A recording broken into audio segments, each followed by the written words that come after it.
Bonjour à tous et bienvenue dans ce nouveau podcast du Fortress Club. Aujourd'hui, je vais faire le point sur le métaverse et sur les opportunités d'investissement dans ce secteur. On va d'abord définir ce qu'est le métaverse, on va ensuite voir les opportunités que ça ouvre globalement en termes de secteur, je vais ensuite vous parler des entreprises de ce secteur et je finirai par mes choix d'investissement sur le métaverse.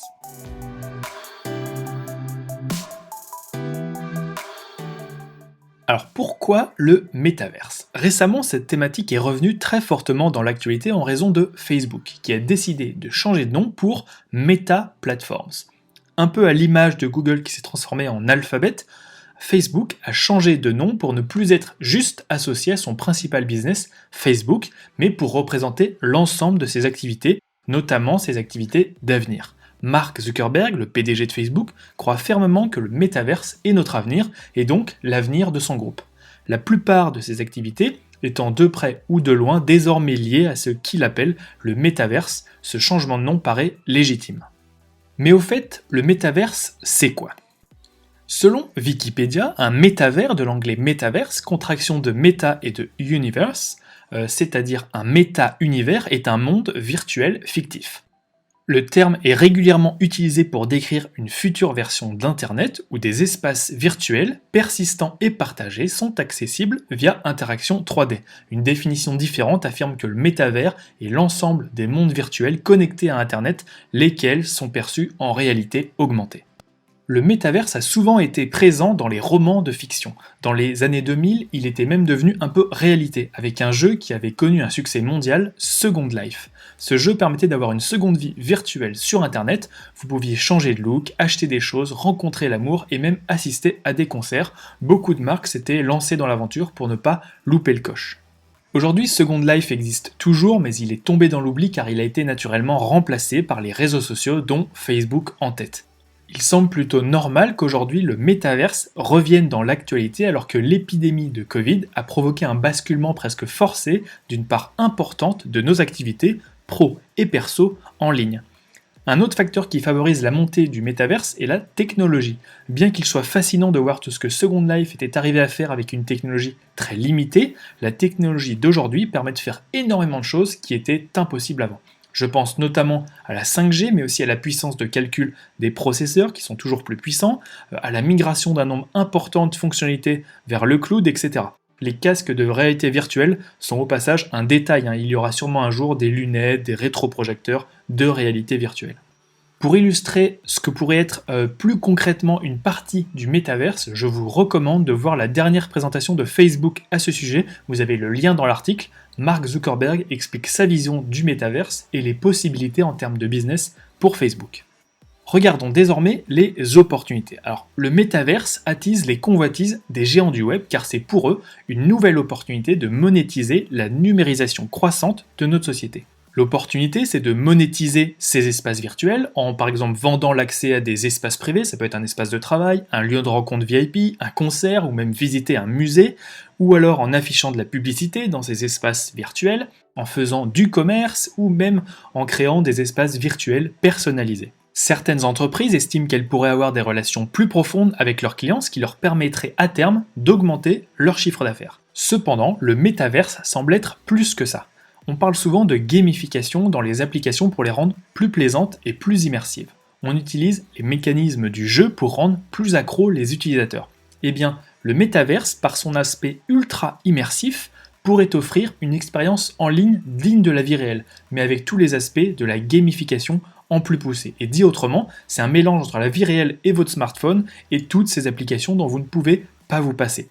Dans cet univers où nous pourrions partager bien plus qu'actuellement, tiens au passage des nouvelles données, ça intéresse les géants du web, la sécurité deviendra encore plus importante. De là à penser que la blockchain et la cybersécurité sont des domaines d'avenir, j'enfonce des portes ouvertes. Dans ce contexte, on comprend parfaitement les propos du PDG de Epic Games, c'est l'éditeur de Fortnite, qui a dit que le métaverse allait être bien plus envahissant et puissant que tout le reste, et que si une compagnie gagnait le contrôle de ça, elle allait devenir plus puissante que n'importe quel gouvernement et serait Dieu sur Terre.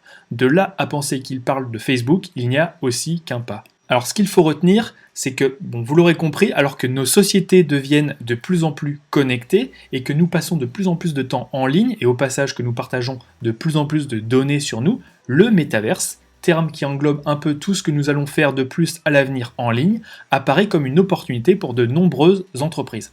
L'opportunité en termes de business paraît tellement gigantesque qu'il est difficile de la chiffrer. On parle ici de transférer une partie de ce qu'on fait dans le réel dans le virtuel, et sans doute de faire davantage de choses dans le virtuel. C'est énorme. Passons aux entreprises du secteur. Alors, il n'y a pas d'entreprise dont le métier c'est le métaverse. Salut, tu fais quoi dans la vie? Je suis docteur en métaverse. Alors, ça n'existe pas. Alors, peut-être que ça existera un jour chez Facebook, mais pour l'instant, je ne crois pas. On parle ici donc d'un univers qui pourrait toucher énormément d'aspects de notre vie et donc de business existants. Le métaverse, c'est une opportunité de business de plus pour de nombreux acteurs existants. Il y aura sûrement des entreprises qui se créeront à l'avenir dans cet univers, mais fondamentalement, voilà, mis à part quelques activités créées juste pour l'occasion, comme par exemple les casques virtuels, la plupart des business seront assez classiques. La publicité dans le métaverse, eh bien c'est de la publicité. Le commerce dans le métaverse, c'est du commerce. Les paiements dans le métaverse, ce sont des paiements. Et les réunions dans le métaverse, c'est l'industrie des télécommunications, c'est le télégraphe en mieux. Ce que je veux vous faire comprendre, c'est que de nombreuses entreprises existantes peuvent profiter de cette tendance. À la fois des jeunes pousses innovantes, mais aussi des entreprises très anciennes et très importantes qui arriveront à se mettre à la page. En plus des secteurs que je viens de citer, je pense également que la cybersécurité va avoir un rôle important à jouer et sûrement aussi la technologie de la blockchain. Et ce, afin de sécuriser encore davantage cet espace où nous pourrions mettre de plus en plus de données personnelles. Pour les grosses entreprises, ce métaverse qui est un peu l'avenir d'Internet, c'est autant une opportunité qu'une menace. C'est une opportunité pour faire plus de business, mais c'est aussi une menace si elle loupe le coche. Et donc pour moi, on a principalement deux types d'entreprises sur ce thème. Les entreprises pour qui cette thématique est une nouvelle opportunité de croissance, une cerise plus ou moins grosse sur le gâteau, et les entreprises nouvelles dont le développement est très fortement lié au développement de cet univers, pour ne pas dire 100% lié. Le métaverse, c'est l'Internet du futur. Quelles sont les entreprises qui feront l'Internet du futur? C'est ce qu'on va voir maintenant. La première entreprise dont je vais parler, c'est évidemment Meta Platforms, qui est le nouveau nom de Facebook. Si vous avez regardé la vidéo dont j'ai parlé juste avant, vous comprenez que Facebook veut évidemment jouer un grand rôle dans cet univers. Avec Oculus et Horizon, le groupe développe déjà depuis plusieurs années les outils qui permettront une expérience encore plus immersive. Le groupe travaille aussi sur la modélisation de nos avatars, avec des avatars presque identiques à la réalité, et pas juste notre version en bande dessinée, mais aussi à des univers de haute qualité, que ce soit des lieux, des maisons, et pas juste des salles de réunion. Étant donné que le groupe est déjà un géant de la publicité, il y a fort à parier que Meta est très bien positionné pour continuer d'être au moins un géant de la publicité dans le métaverse. D'un point de vue business, Meta c'est avant tout une superbe entreprise publicitaire avec une base d'utilisateurs énorme, 2,85 milliards d'utilisateurs actifs chaque mois. Son business actuel, qui reste en forte croissance, est une vraie vache à lait, et cela lui permet d'investir massivement dans ce secteur. Mark Zuckerberg vient d'annoncer 10 milliards de dollars par an en plus à partir de 2022, tout en restant rentable. Il prévoit de faire 39 milliards de bénéfices en 2021.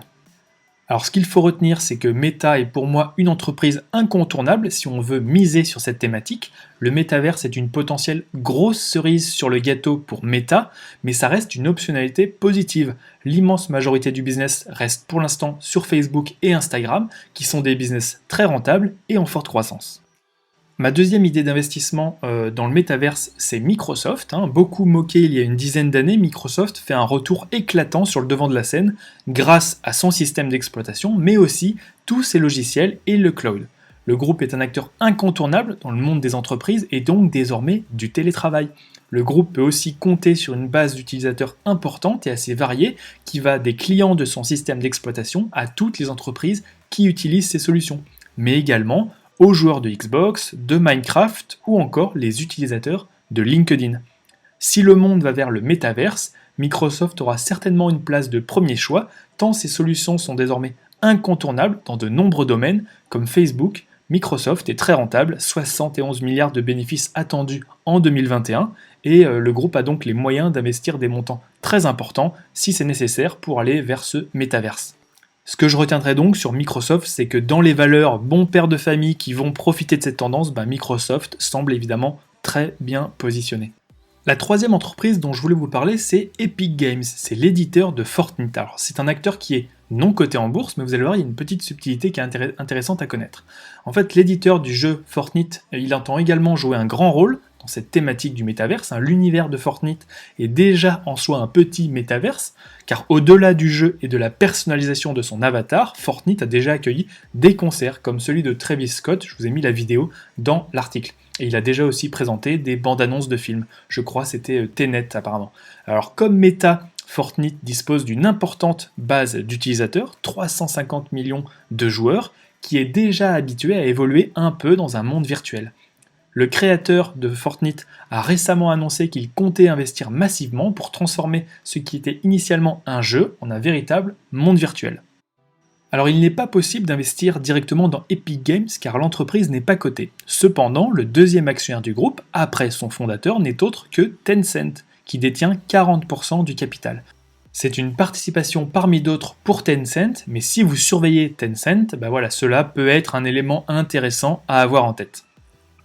Je vais m'arrêter là car le reste du dossier est réservé aux abonnés premium du Fortress Club. En attendant, j'espère que cette introduction au métaverse et notamment aux opportunités en termes de business vous aura été utile. Et je vous dis à très vite pour de nouveaux dossiers sur le Fortress Club.